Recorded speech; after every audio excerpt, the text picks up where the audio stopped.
Iya, alhamdulillah. Sebelum Ibu mulai pembelajaran, Ibu mau sekeliling Anda bersih dulu. Silakan dicek sabun apa yang ada di bawah kaki atau di bawah mejanya. Baik, Bu. Sudah bersih? Sudah, Bu. Sudah siap fokus untuk belajar hari ini? Sudah, Bu. Nah, sebelum itu, ketua kelas tolong pimpin doanya. Silakan Jadi. Oke, baik. Siap, gerak. Berdoa mulai. Bismillahirrahmanirrahim. Rabbi shrahli sadri wa yassirli amri wahlul 'uqdatam min lisani yafqahu qawli. Amin. Nah, sekarang Ibu ambil presentasinya dulu ya. Tiara, hadir Bu. Aisyah, hadir Bu. Wardah, hadir Bu. Arifah, hadir Bu. Devi, Adik lu. Chania, hadir Bu. Fatimah, hadir Bu. Randy, hadir Bu. Gazi, Hadir, Bu. Salwa, Siska, Hadir, Bu. ada yang nggak hadir? Ada, Bu. Siapa? Laura. Ada apa Laura? Hadir, Bu. Selain Laura ada yang lagi apa hadir? Ada, Bu. Ada, Bu. Kenapa ada? Iya, Bu. Semoga ada cepat sembuh ya. Nah, kalian sudah tahu kita belajar apa hari ini? Kenapa belum? Siapa yang bisa? Siapa yang masih ingat pembelajaran apa kita minggu lalu? Teks apa yang kita pelajari minggu lalu? Ya betul. Apa saja unsur-unsur dari teks cerita? Tunjuk tangan yang mau. Siapa yang bisa? Saya Bu. Silakan Chania. 5W1H Bu. 5W1H itu apa aja? What? Ya. When? Who? Where? Why? Dan how Bu. Ya betul. Sekarang buat Siska. Nah, jadi sekarang kita bakal belajar materi baru, yaitu teks anekdot. Apa Nanda? Teks anekdot. Siapa yang pernah dengar mengenai teks anekdot ini? Ada yang pernah dengar? Silakan Arifah. Dan bersifat lucu. Ya, betul sekali. Jadi, teks anekdot itu adalah teks yang berisi cerita lucu yang mengandung sindiran atau kritik untuk seseorang. Silakan ulangi, Siska. Baik, teks anekdot itu adalah teks yang berisi sindiran lucu terhadap seseorang. Ya. Sekarang kita masuk kepada ciri-ciri dari teks anekdot. Siapa yang bisa? Ciri-cirinya. Yang pertama, bersifat apa? Ya, siapa yang itu tadi? Lucu. Kalau lucu tuh berarti ya, tepuk tangan buat saya. Menghibur. Yang kedua, teks anekdot itu mengandung apa? Ya, betul. Siapa tadi yang ikut? Saya, Bu. Tepuk tangan buat Tiara anak-anak. Sekarang kita masuk pada strukturnya. Siapa yang tahu berapa dari struktur teks anekdot ini? 5. Iya, betul sekali 5 ya. Yang pertama ada kurang tepat. Yang lain? Apa? Ya, abstraksi. Yang kedua? Ya, betul sekali, orientasi. Yang ketiga?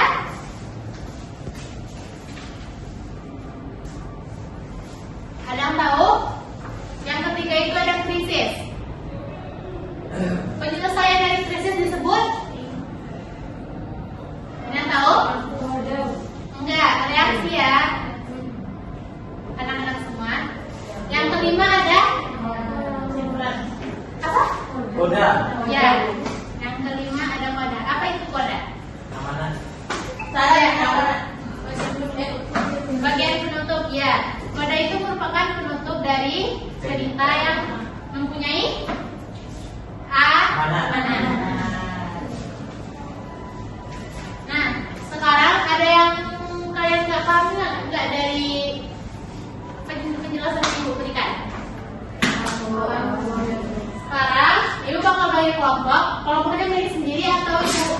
sendiri. Beda diri sendiri.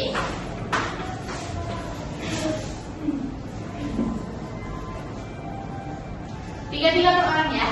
Ya, Bu.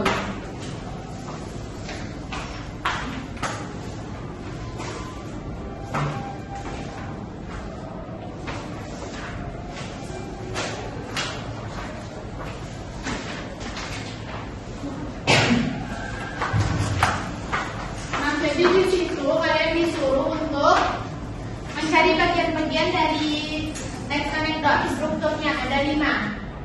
Kalau ada yang kesusahan boleh bertanya sama ibu. Ibu kasih waktunya 2 menit aja. Baik, Bu.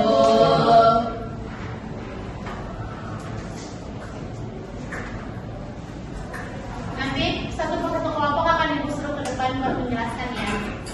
Baik, Bu.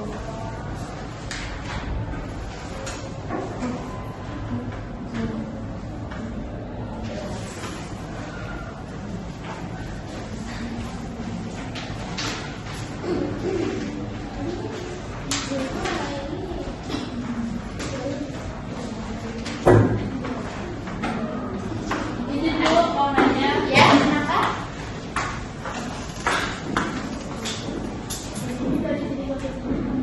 Iya, itu bagian abstraksi ya. Sudah paham? Ada lagi yang mau bertanya? Silakan bertanya langsung ibu. Saya bulan Bu ini. Ya, jadi itu bagian orientasi. Nah, bagian paragraf 2 itu dari awal sampai bagian orientasi. Iya, Bu. Ada yang masih belum paham? Waktunya semenit lagi ya. Nanti ibu bakal tutup siapa yang mau ke depan. Iya, Bu.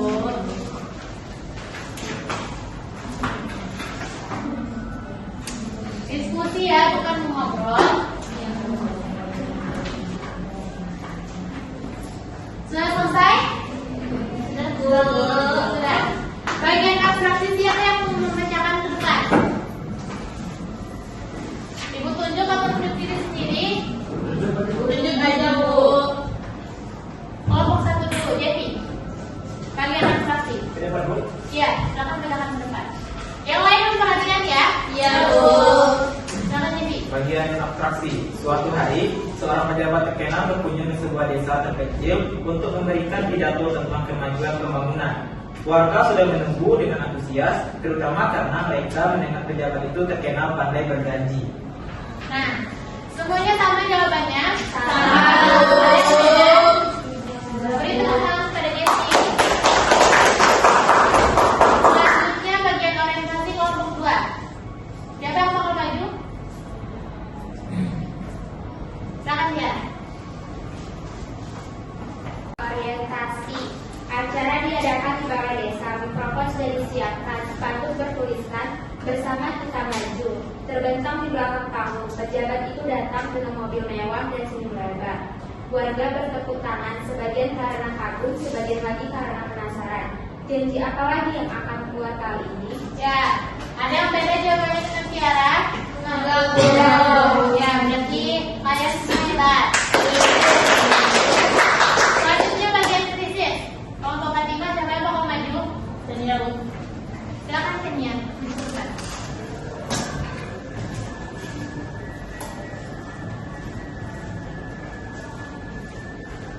Bagian krisis. Saat berpidato, pejabat itu berkata lantang, tahun depan jalan-jalan di desa ini akan mulus seperti di kota. Listrik akan terang benderang, semuanya akan sekolah gratis. Warga pun bersorak gembira, namun di tengah sorak-sorai itu, seorang kakek berdiri dan bertanya pegang, Pak, yang Bapak janjikan tahun lalu saja belum ada kabarnya. Jalan masih berlubang, listrik masih diarpet, sekolah masih bayar. Pejabat itu terdiam sejenak, lalu dengan percaya diri menjawab, nah, justru karena itu saya janji lagi, supaya semangatnya terus hidup. Ada yang beda? Sama semua ya. Yang keempat bagian reaksi. Kelompok ganti. Siapa yang bakal ke depan? Razi, Bu. Silakan Ben.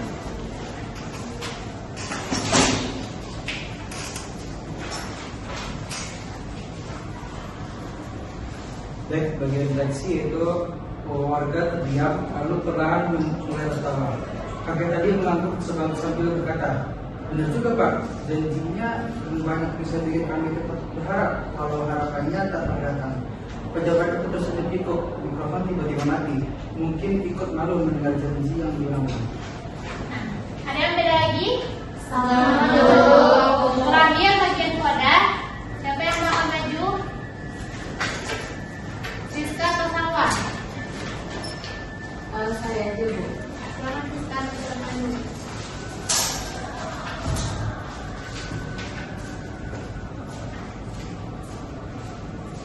Baik, bagian koda yaitu sejak hari itu warga menamai jalan utama desa mereka menjadi jalan janji baru.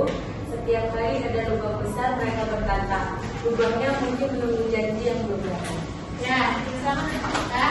Beri tepuk tangan buat kita semua. Nah, sekarang ada di bagian lembar 2 nya, coba buka. Di situ ada bagian-bagian dan fungsinya. Coba bacakan Arifah, abstraksi itu paragraf 1 fungsinya buat apa? Paragraf 1 itu fungsinya untuk menarik perhatian pembaca dengan situasi lucu atau dramatis. Paragraf 2, siapa mau baca?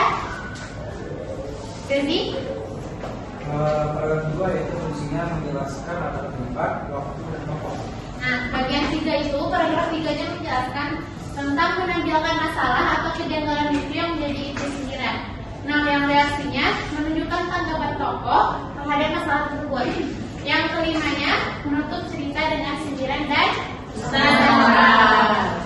Sampai sini ada yang mau ditanyakan? Tidak Bu. Nah, buat minggu depan, Ibu ada tugas buat kalian semua. Coba keluarkan buku tulisnya. Udah, Bu. Kalian catat ya, Ibu. Ya, buatlah sebuah kalimat teks anekdot yang mencakup unsur-unsur berikut. 1 atau 2 tokoh tema. Yang kedua, permasalahannya harus mengundang tawa. Dan yang ketiga, mempunyai kritik atau sindiran yang ingin disampaikan. Nah, sekarang kita masuk ke bagian kesimpulan. Siapa yang bisa menyimpulkan pembelajaran kita hari ini? Siapa yang bisa? Simpulannya berisi tentang pengertian teks anekdot sama strukturnya. Siapa yang bisa? Ibu tunjuk aja ya. Silakan Peggy beri kesimpulan dari pengertian teks anekdot.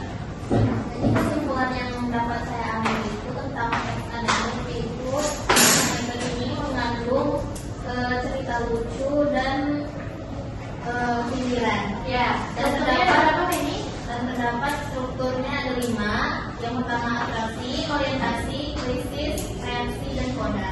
Ya, tepuk tangan buat Peggy yang sudah habis ini kalian belajar sama siapa? Pak Devi, Bu. Mata pelajaran apa? Biologi. Biologi Bu. Ya sudah, mungkin segitu dulu buat pembelajaran Ibu hari ini. Jika ada kata-kata yang salah, mohon maafkan Ibu. Bu mau nanya Bu. Oh iya, ada pertanyaan bisa? Tugasnya kapan dikumpul Bu? Oh ya, buat tugas dikumpul minggu depan ya. Itu ditulis. Oke Bu. Ingat ya, ditulis nggak diketik. Ya Bu. Gak boleh lihat AI. Oke, Harus Bu. dari pikiran kalian semua. Ya, Bu. Bisa? Bisa, Bisa, Bu. Dapat gitu nanti? Ngerti, Bu. Baik, Ibu sudahi. Assalamualaikum warahmatullahi wabarakatuh.